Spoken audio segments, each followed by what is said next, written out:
C'est trop bon. Décidément, j'aime pas. Mon nom, c'est dégueulasse. I wanted to be the first human outside of an aircraft breaking the sound barrier.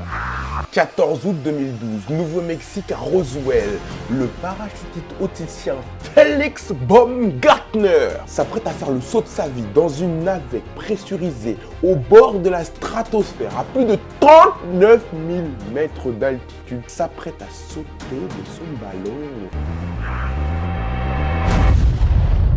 Il va atteindre la vitesse faramineuse de 1357,6 km/h, dépassant alors la vitesse du son de 1200 km/h. Oui, et sur ce matériel, 2 taureaux rouges sur fond de soleil jaune, Red Bull, encore dans les mauvais coups.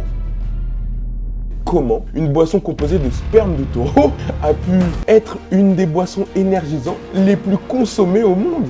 Laissez-nous vous raconter comment le taureau rouge sous fond de soleil levant est devenu l'entreprise de tous les records et un des plus grands cas d'école en marketing.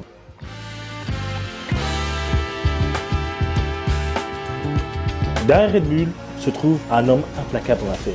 Dietrich Mateschitz. Il a réussi à construire un empire sur les sports extrêmes. Né le 20 mai 1944 dans une famille d'enseignants, sa mère s'acharne chaque jour à le faire bosser. Enfin, quand je dis bosser, je parle scolaire. Mais lui, c'est sur les pistes de ski qu'il trouve son plaisir.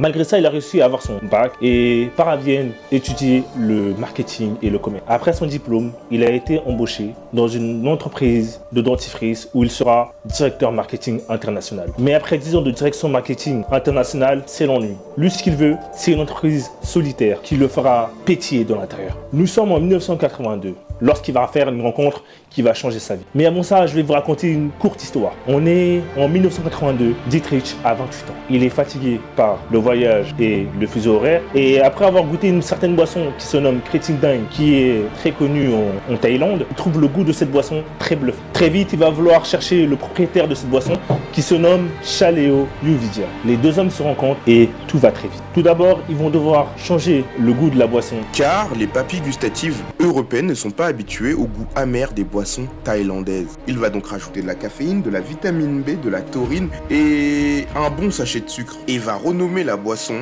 Kreating Dang Red. Ils ont changé les recettes pour qu'elle passe d'une boisson qui a un goût de médicament, oui, parce qu'elle avait un goût de médicament, à une boisson pétillante qui sera l'une des boissons concurrentes de Pepsi et Coca-Cola. Cela n'est pas très fameux pour les testeurs. Mais malgré cela, Dietrich reste optimiste. À un moment donné, il faut dire la vérité, c'est dégueulasse.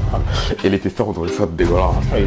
Mais Red Bull, c'est pas ça qui nous intéresse, c'est leur stratégie marketing. Exactement. Comment une boisson dégueulasse a pu être partout dans les rayons. Vas-y. C'est ça. Après avoir changé la recette, le but était de faire entrer la boisson sur le territoire européen. Et donc c'est en 1987 que la boisson atterrit en Autriche. Ils vont commencer leur stratégie marketing. Une stratégie toute simple qui consistait à viser des early adapters ou des consommateurs qui avaient l'habitude de la nouveauté. Il a choisi les étudiants. Il a payé certains étudiants pour organiser des festivals, des fêtes et autres. Il a même mis dans des poubelles des Red Bull. Et après, il continuait à distribuer des Red Bull pendant ces mêmes festivals-là afin d'habituer le consommateur au goût tout simplement du Red Bull. Suite à son introduction dans le marché européen, la polémique n'a pas pu se faire attendre avec cette fameuse taurine qui composait un des ingrédients les plus mystérieux de cette boisson. Le marché européen ne connaît pas la taurine. Qu'est-ce que c'est que la taurine? La taurine, c'est très simple. Tu prends quelques testicules de taureau, tu les presses bien, tu vois, comme du jus d'orange. Ils ont des grosses... La taurine ne vient pas du taureau, mais a été découverte pour la première fois dans la bile de taureau. C'est pour ça qu'on l'appelle la taurine, mais c'est une molécule qui est synthétisée et qui fait 4 fois l'effet du café. La taurine, c'est ça qui donne de l'énergie à sa personne qui boit ça. Exactement, c'est ça qui rend la boisson Red Bull énergisante. Après avoir conquis le monde de la nuit, Dietrich va assembler sa passion, qui est les sports extrêmes, à son business. Étant passionné de sport extrême, il va créer une Media House, un endroit dans Red Bull qui est consacré à la création de contenu. Et ouais, ça va leur éviter d'avoir des spots publicitaires chers ou des pubs très compliqués. Red Bull, au final, ils n'ont que des pubs en dessin animé où on dit Red Bull donne des ailes.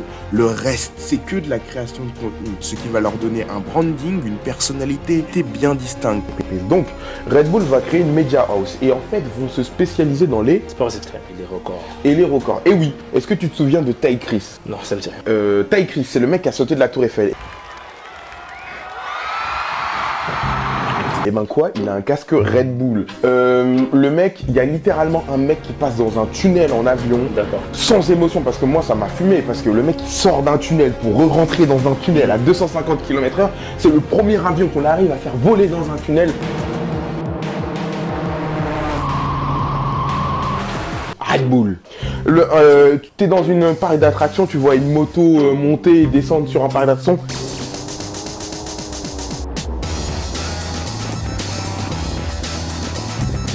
Red Bull. D'accord. Le vélo le plus rapide au monde.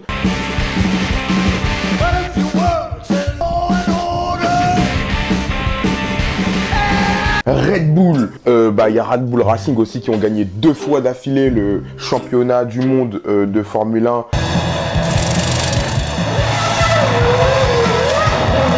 Tu vois une voiture de NASCAR en train de se faire changer les pneus. Cette vidéo date de 14 ans, d'il y a 14 ans.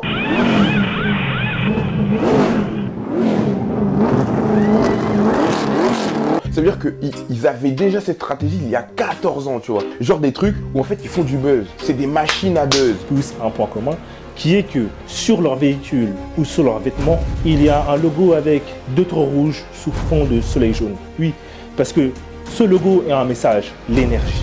Et la puissance. Les taureaux, c'est la puissance. Ouais, j'ai vu.